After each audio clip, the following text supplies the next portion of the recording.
Hi, good afternoon, everyone. Welcome to another In Conversation With. Today we've got the wonderful Mandy with us. Hi, Mandy. Hi everyone. Hi Kieran. So I've known Mandy for quite a while now. Mandy's been and Sale Creative have been instrumental in helping us with our changeover into our branding at Stride. So we know firsthand what these guys can do. But what made me really want to invite Mandy onto our conversation is just her real drive and purpose within her business. I don't think I've ever seen a business that has both defined their purpose and then live that purpose out daily as much as Mandy does with Sale. So set you up for quite a big one there, Mandy. But just wanted to start, maybe just so the audience can get to know you here, is maybe could you talk a little bit about your journey from maybe as far back as maybe even school, right up through to where Sale is today? Yeah, so essentially, Sale's been going 4 years and I'm a branding designer, just to give you context, but to kind of skip backwards. I grew up in a rural town, so Scarborough in Yorkshire, and it's very much kind of low in aspiration and rare in opportunities there. I was there till I was 27, so straight after school at 16, I left and got work, just because I was kind of from that background that was kind of encouraged just to go out, get a job, buy a house, do the whole 2.4 children thing. And so from 16 to 24, I worked in various roles. I learned a lot of skills, from factory work to retail work to call centres and estate agency. Like, I did such a varied range of jobs, but I think that really helped with my communication skills and also made me quite resilient, and it made me kind of hope that I could be doing something that I was passionate about, and I just knew there was something missing. So I went to travel at 24 after buying a house at 21. So I did everything backwards, came back from travelling. I had quite poor GCSE results, and I thought I'll apply to get onto some uni degrees and see if I can get on as a mature student without that kind of academic background, and think about passion and try to push that. So I got into photography first, but I didn't want to make a career out of photography. So I thought more about the design sector, which I was never spoken to about at school. So I wasn't even sure of what it entailed, but I found branding and design and applied to get onto some academic degree courses, not thinking I'd get on because I didn't have the qualifications, but I got accepted. And I think that was just through persistence and drive and, with that kind of confidence of faking it till you make it.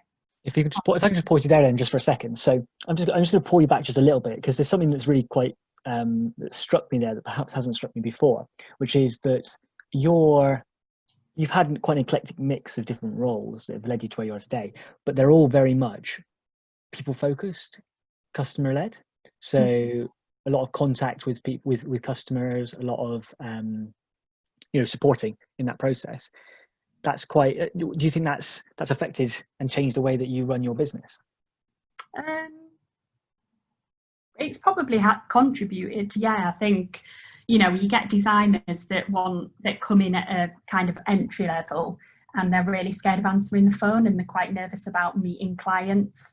So I think if you've got that experience of front-facing roles before, even if it's something totally out of design, like retail, or hospitality, it can really set you up for those transferable skills in terms of people. Yeah, I think that's quite interesting. Yeah, I think something that I've not really, even though we've spoken about this before, it's not really struck me, but actually that, it does, it kind of fits with who you are and the sort of sociable person that you are, and the way that you deal with your clients, and the way that you can, even the way that you engage with your workshops and the things that you do.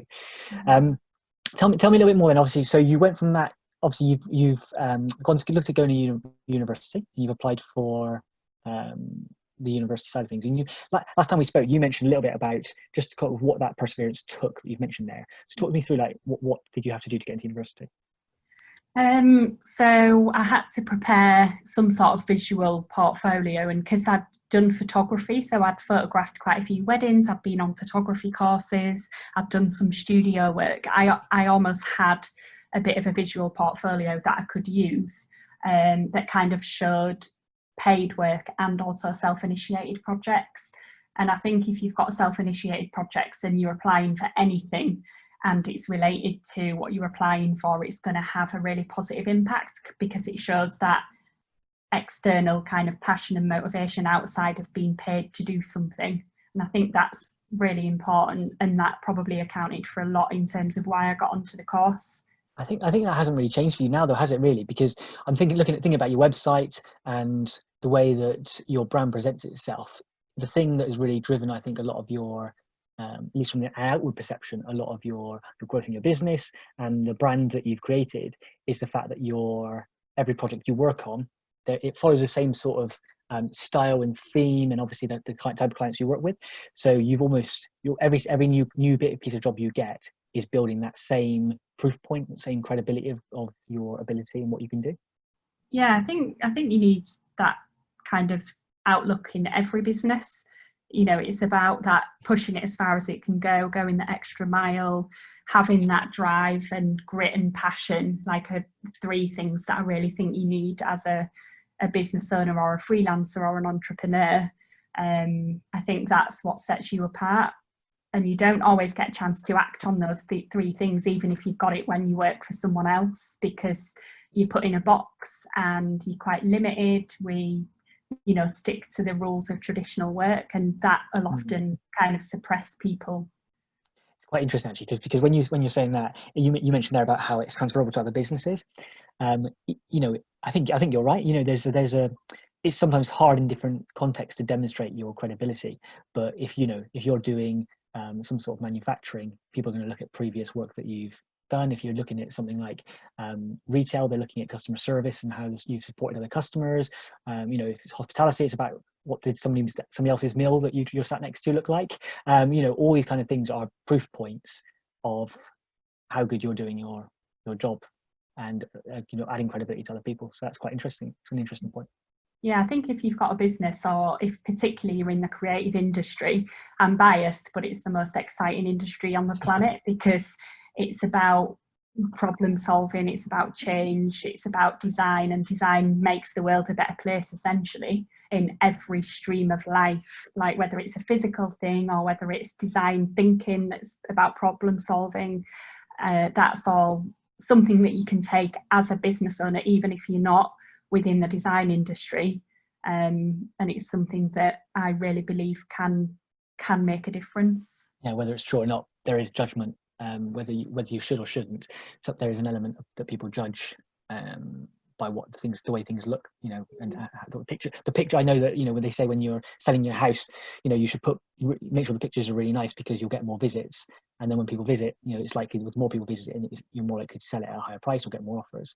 So it's even little simple things. You haven't changed the product, the service, but making sure that when you are selling that house, and you've got good photos up front, gets more people to at least pay attention to it at the starting point.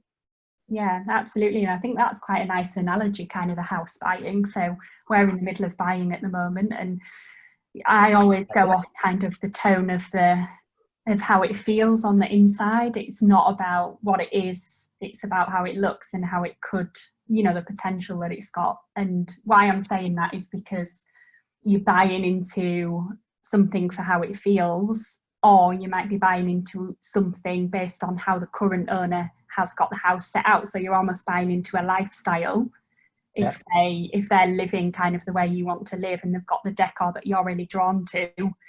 Like I read an article a while ago about that, and that's quite interesting in terms of perceptions.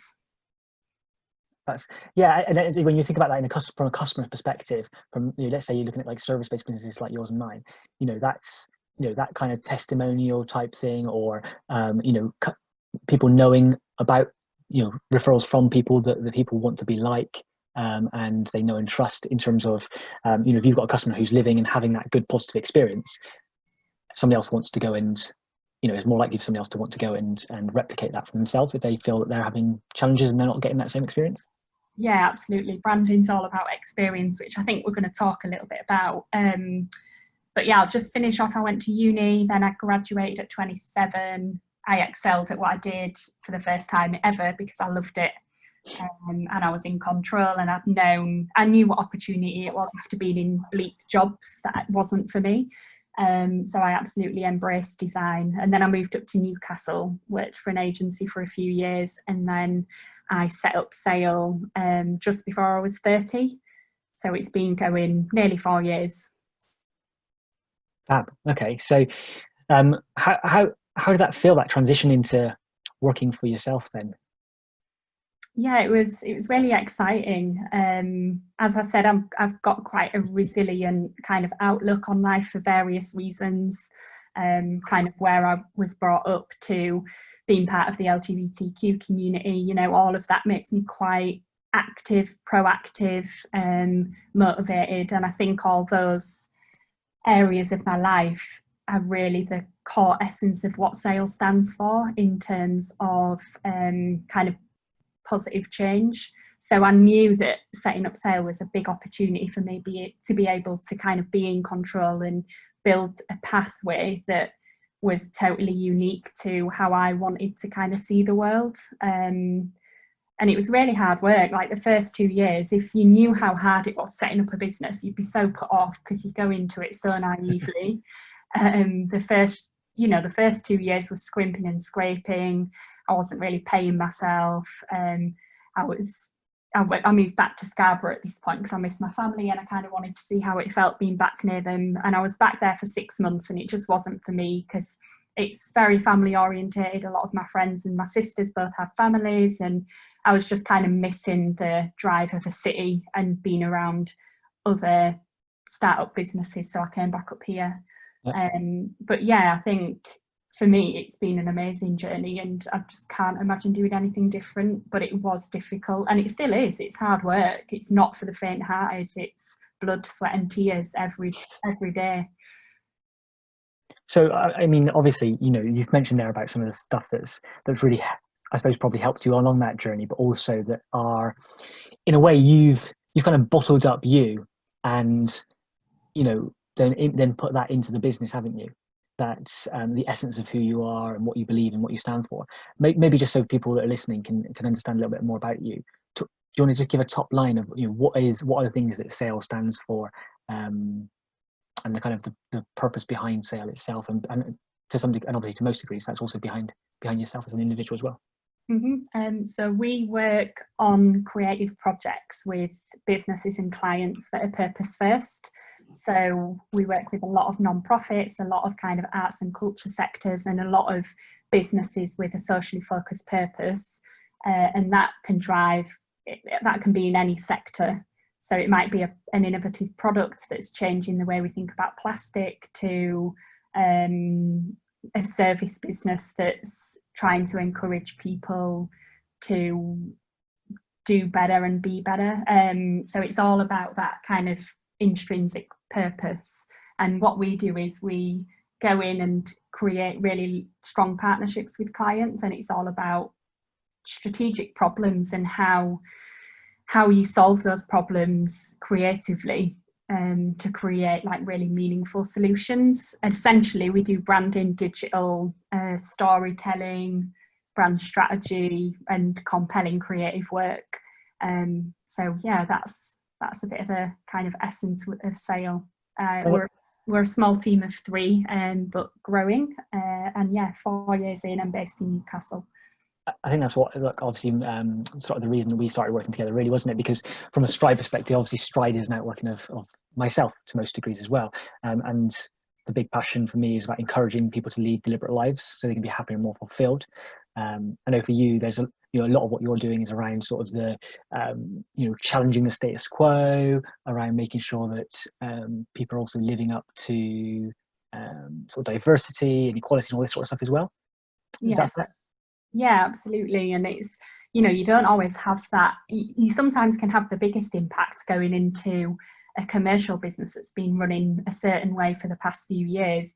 They've not really kind of moved forward or put the stake in the ground about what they stand for. And you can go in and positively challenge that and create a really open kind of debate about that. And like, why are they doing what they're doing? Why did it start? It's, the world's moved so quick, and we're still working in a traditional way that was made for like 70 years ago. It's not about efficiency. It's not about, you know, the product anymore as much as it is about experience and values. But that takes a big mental shift, I think. Like, you've almost got to undo everything we've done. Like, we're not, or everything we've done and learn, you know, we're not selling machines, and it's not just about the bottom line anymore. It's been quite a hot topic at the moment, obviously, hasn't it? Or you know, the way that so a lot of brands have been brought into light that perhaps have had, you know, there's a negativity to what their branding has presented. But also for some people, even that haven't even just where brands perhaps haven't voiced anything at all, and people have called them out on that in terms of their purpose and what their purpose is. So I think having clarity is becoming more and more important of knowing what your purpose is as a business. I mean, how do you find, you know, so for a lot of business owners, they tend to avoid, and that's kind of been the status quo, they avoid conversations around politics and things like that, politics, religion, all those sorts of things. They step away from those sorts of conversations and focus on purely generalist ideas that are generally agreed across the whole population. How do you build a business that has specificity in those areas, and that has a very clear purpose and voice around those areas? I think the first thing to remember is that it's got to be authentic. You can't just create a purpose for opportunity. It's about not being opportunistic, because if you do that, people will just see straight through it. If it's a small business, it's a lot easier to do, especially if you're working directly with the business owner or the founders. You can say to them, why was this set up? Like, you know, when you go in to do a business, it's not always a kind of logical decision. There might be an emotive decision behind it, and it's just unpicking that. The business already has it there, but they're not necessarily taking the time out to think about that purpose and how they can communicate it meaningfully. And it's just about that full transparency. Once you've uncovered that purpose of, right, this is the purpose, we need to share it with the team, or get the team involved in creating the purpose, and then think about how you communicate it. So it's about knowing your purpose, and if you've got that, you're going to find your audience, or your audience will find you. That'll almost turn them into advocates. That's what happened with Sale. Like, because we work in particular areas doing particular work about social change, and we're not scared of kind of putting our stake in the ground and creating movements about what we believe in. We've now got these amazing people who we've worked with in the past, or that we still work with, who are just constant advocates for what we do. And that's a benefit of what you've effectively got as a boutique agency, is that the customers are flocking to you, or they're encouraged and resonating with you because of those beliefs that you've created as part of your brand, and obviously that's because that is who you are. I wonder, do you think that's prevented some clients from coming your way as well? Yeah, I think your purpose is as much as what you say no to doing. That almost says more about who you are as a business than what you say yes to. So we've said no to certain projects that might have been worth a certain amount of money, that could have, you know, contributed a lot to the business, because it just wasn't right for us. And there was one particular one that we turned away from because we didn't know the supply chain, and it was a jewellery business selling diamonds, and we were just like, nope, not touching that. And the guy was lovely, and, you know, it was a family business that was passed down, but we just couldn't, there was no way we could touch that unless we knew that it was ethical, and they couldn't kind of commit to that. And I think, you know, if we'd have said yes to that, it would have been against everything that we stand for. So then you're alienating your actual authentic audience. So you've got to be careful, and not to be everything to everyone either. That's really dangerous. If you've got a strong purpose, you're going to be much more niche and focused in terms of the work that you do, the team, the internal culture, the people that you work with. It's going to give you clarity, and it's going to help with business decisions. And if you get that right, then the success will come. You can have purpose and profit now, and I think it's a given. They both have to go. Purpose has to come first, or it's certainly getting that way. it's very much, I think that's been very much popularized as well at the moment by Simon Sinek and some of the stuff that he's been talking about over the years. I think it's, and I think there's a generation of individuals now that their expectation, rather than their expectation being about, having a good job, good prospects of sort of promotion, decent salary and perks and good office space, and it's got table tennis and all this sort of thing. It's more, the single biggest focus at the moment is around those businesses that have a good social responsibility and are being seen to be socially responsible. Yeah, people want to know what the big picture is. If you've got a team, it's just becoming more and more common, especially the younger generation or new people to industry. Like, they want to know what they're getting out of bed for in the morning. It's not enough just to say, here's a 35 grand salary. Like, people want to know what they're contributing to.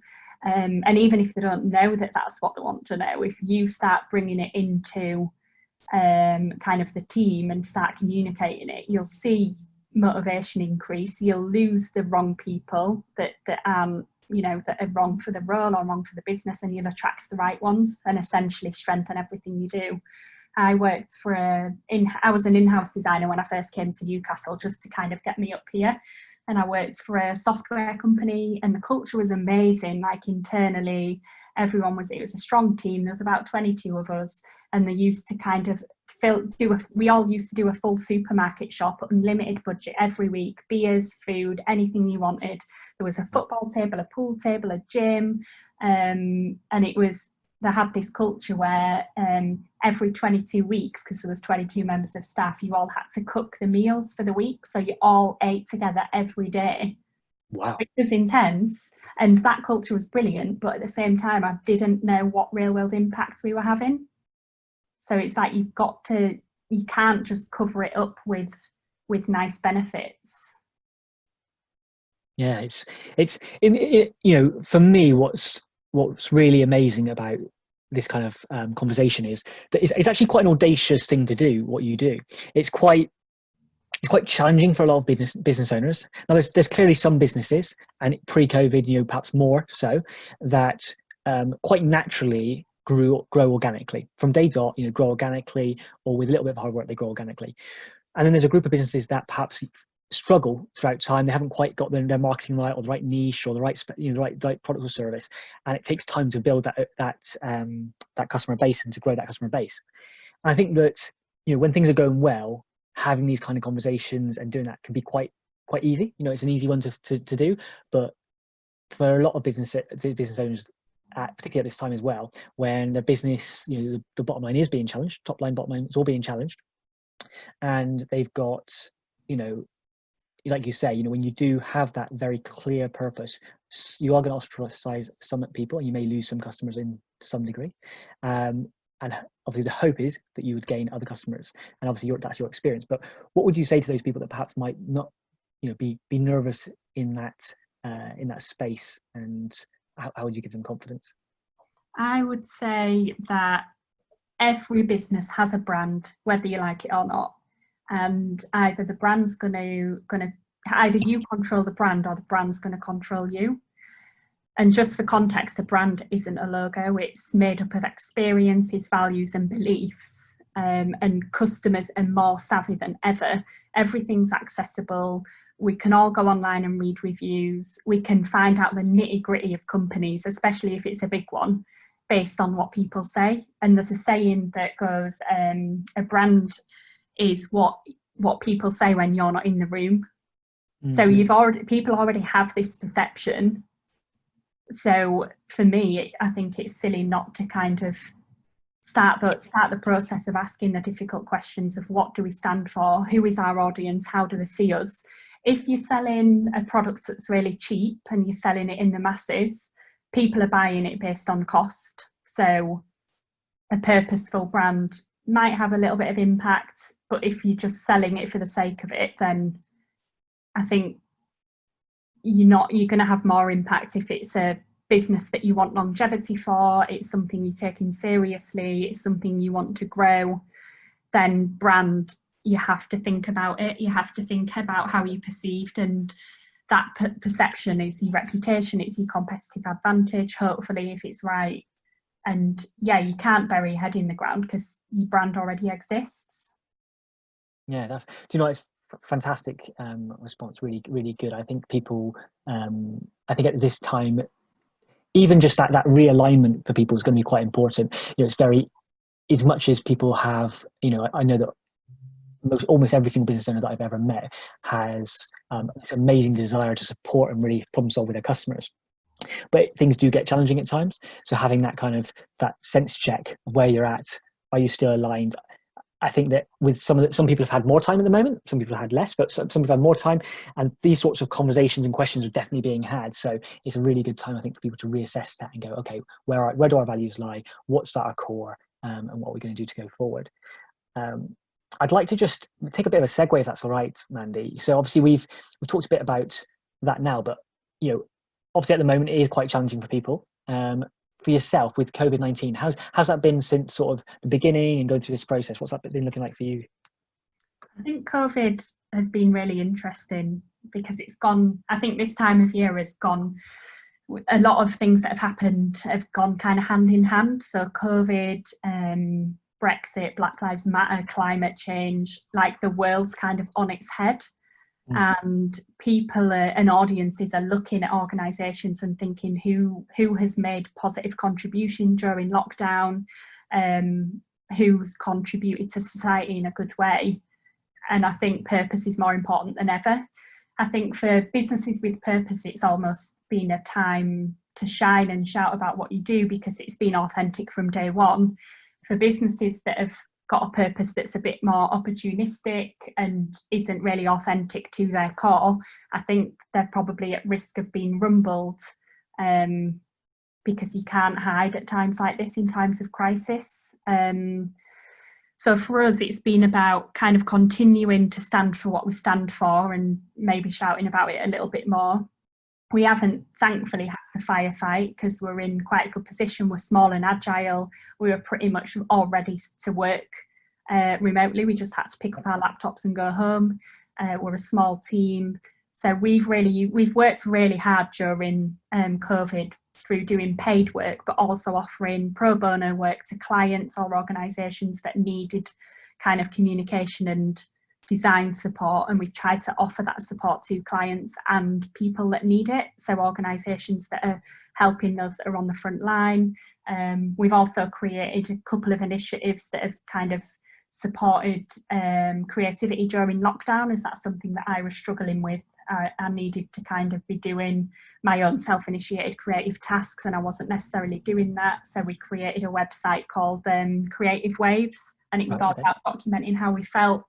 But yeah, I think it's enabled people with purpose to shine. But I'd obviously, like the bigger businesses that are firefighting and don't have time, I can't even imagine how difficult it's been. But I do think that as we all know, it's changed the world as we know it, and you can only hope that kind of it's going to have that, and it's going to make people ask the right questions about why they actually exist. Is it what they want out of life? Because everything's been turned upside down. That's a really, you know, it's funny you say that. I've had some very interesting conversations with people who perhaps wouldn't have even looked at a brand like ours in the past. Probably partly because their focus would have been perhaps low cost. You know, accountancy is a need to have, but you know, it's a necessity, but not it's something that you use. So more like a consumable type product. So they just go for the cheapest in the market, and they've changed their thought process as they've realised the challenge that times like COVID has had on that. But I think that's not just an accountancy specific thing. I think that's across the whole board. People's perceptions of their suppliers and how their suppliers are supporting them. And, you know, we've had some customers say to us, you're the only person who is, you know, run webinars or supported me in this way, or things like that. And it hasn't really taken a lot of effort. It's just taken a bit of attention, but that has given us a world of goodwill with those people. And I think that there's definitely a space at the moment for that over and above, because people are still so busy trying to deal with their own businesses as well, particularly the large ones, like you say. Mm-hmm. Yeah, it's it allows people to have bigger picture thinking if you work with the right suppliers. So obviously we work with Stride, and it's about that strategic element. It's not just the day-to-day stuff that saves us time, like bookkeeping and things like that. It's about the strategic conversations that you can have with someone that's a specialist in that area. And it works the same with any service, doesn't it? You can pay, it's like if you buy a car, you can buy a car for £500 or £500,000, £1 million. You know, it's all on it's a spectrum. But if you're willing to pay that little bit more, the value that you get in terms of the strategic and long-term partnerships is going to impact your business in such a positive way. It's not about the short-term revenue payments that's going out for that supplier. It's about you investing in the kind of bigger picture. Absolutely. I think one thing that's nice about your brand is if people are buying into your brand, it's nice to know that, you know, it's almost in itself, by using you as a supplier, people are or businesses are doing a bit of good as well at the same point, because of this pro bono stuff that you were talking about. So just for people that are listening, just so they can get this right. So at the moment, what you do is obviously you do your paid work, and then you also do some pro bono work. And how do you balance how much pro bono work you can do? You know, what projects to take on? 'Cause I'm sure there's a lot of people wanting pro bono work. Could you talk us a little bit through that model that you've got there? Yeah, we're constantly, I think all design studios or creative studios deal with this problem. We're constantly juggling hours because it's a service, and because it's something that you're making, you could spend 200 hours on it and still not be finished if you wanted to, because perfection is really dangerous, but and creative ideas are kind of endless, so there has to always be an end point on projects. So we're always balancing that, and we do that through working really closely with the client and audiences, and making sure that all our creative decisions are backed up by strategic research and evidence. So we're getting better at kind of knowing the hours that we're spending on paid work, and it's an element of logic. So I'm very much a left brain, very creative, lots of ideas, very much a people person, but since I've started Sale, I've known the kind of importance of that logical side. I think me and you are probably opposite, actually, Kieran. But I've, you know, learned a bit of that logical side about the numbers and the practicalities, and I've seen how important that is for a really robust business, but not going too far to take away freedom and creativity, because that's everything we're about. So it's all about planning ahead. At the moment, we do about 120 hours pro bono work a year. Okay. It's probably over that, to be honest. And that's something that I probably need to kind of keep an eye on. But as long as we're, you know, sustainable and we're doing well, then if we've got time, we'll do what we need to for certain movements or causes that we believe in, or we'll create self-initiated projects that raise awareness of a certain issue. And that's kind of everything that we're built on, really. So we might take a commercial project, and some of that money that we generate will go towards another client that might not have as much money to spend on a project. Yeah. So often it sounds like that's charities, not-for-profits, or people with sort of, like you say, front on the front line, basically supporting people. Yeah, exactly. So yeah, it's just a balance, and we're in quite a good position now to be able to hand select projects, and if it doesn't fit with our ethos, we won't do it. So we're doing like stuff we believe in every day, as well as the pro bono work. So we're really lucky to be able to do that. And I think that has repercussions in so many different parts of the business. First of all, it has repercussions on when you're pitching for work, and why people work with you. Second, I think it has repercussions on your staff's mental well-being, of what their contribution to society and the legacy they're creating. And I think also on just when you're all stakeholders that might be looking to work with you, whether that's investors, whether that's potential employees, all those sorts of things. It really helps to for them to identify whether there's that sort of resonating principles and values. So I think that's it's a wonderful thing that you do, and I think it's I know there's a really good movement, which is sort of the B1 buy one give one B1 G1 movement and things like that, which, like you say, profits and the kind of charity side of things as well, the support side of things. So I think it's fantastic. Yeah, they've been doing it a long time. Like if you think about Tom's, the shoe, they do buy one, give one. So every time you buy from them a new pair of shoes, they'll give one to a developing country. Yeah.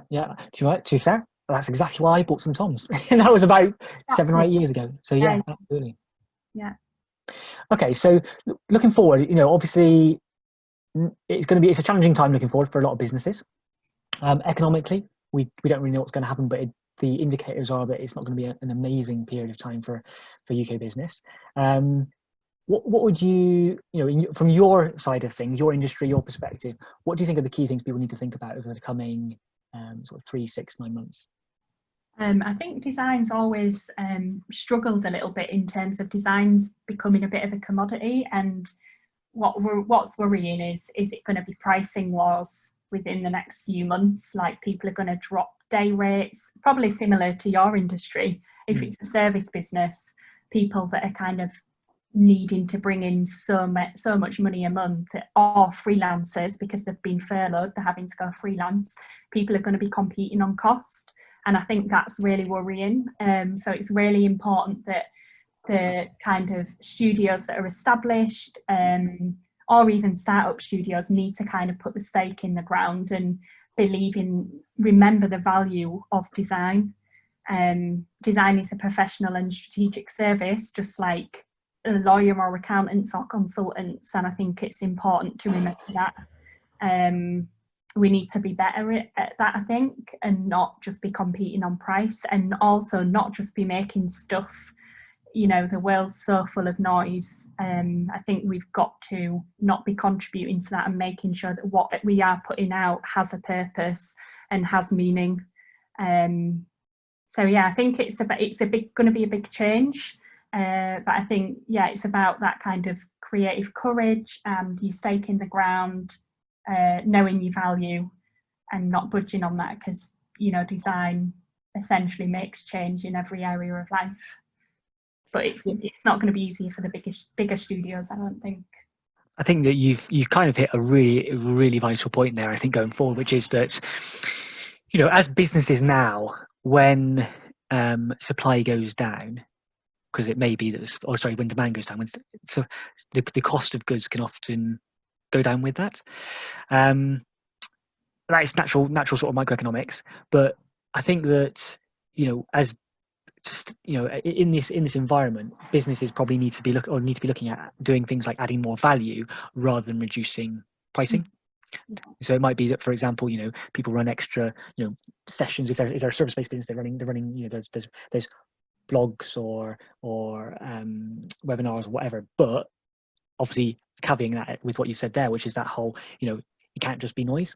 It has to be something of value, something that's going to genuinely help the business. I really like lean management. That idea of sort of looking at where there's waste in your business and trying to remove that waste, anything that's not contributing to that customer experience and the value the customer has, and just taking that out of your business and focusing purely on driving the value side of things. I think that's definitely going to become a strong, that's going to be a really useful idea going forward, I think. So it's a really good point there. I think also it's not about product. It is about that purpose. People want to buy and knowing that they're making ethical choices of what to buy, and they're willing to pay more for that if they believe in it.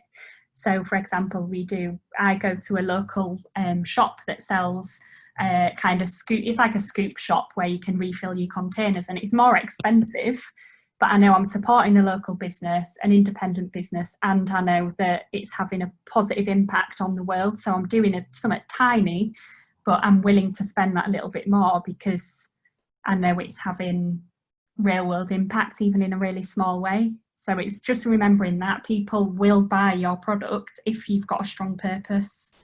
Yeah, what a great place to finish up, Mandy. Listen, thank you so much for your time and contribution. As I've said before at the beginning of the conversation, it really is inspiring listening to your story, your journey, and how you're living business with a very, very clear purpose, and both inward and outward. And so thank you so much for that and the contribution you're making, also locally in terms of the things that you're doing as well. If anyone wants to get in touch with you, What I've got a website here, sellcreative.co.uk. If you want to get in touch with Mandy and the team, that'll be great. I'm sure they really appreciate that. Please feel free to have a look at the website and have a look at some of the projects that Mandy has worked on, including our website and our projects. So our branding. So thank you very much for your time, Mandy. And Thanks. No doubt we'll bring you back to speak again at some point in the future. Yeah, if anyone's got any questions, just feel free to get in touch. I'm always happy to share or have a virtual chat or a coffee with a new person. So yeah, just reach out. Perfect. Thanks very much. Thanks, Kieran.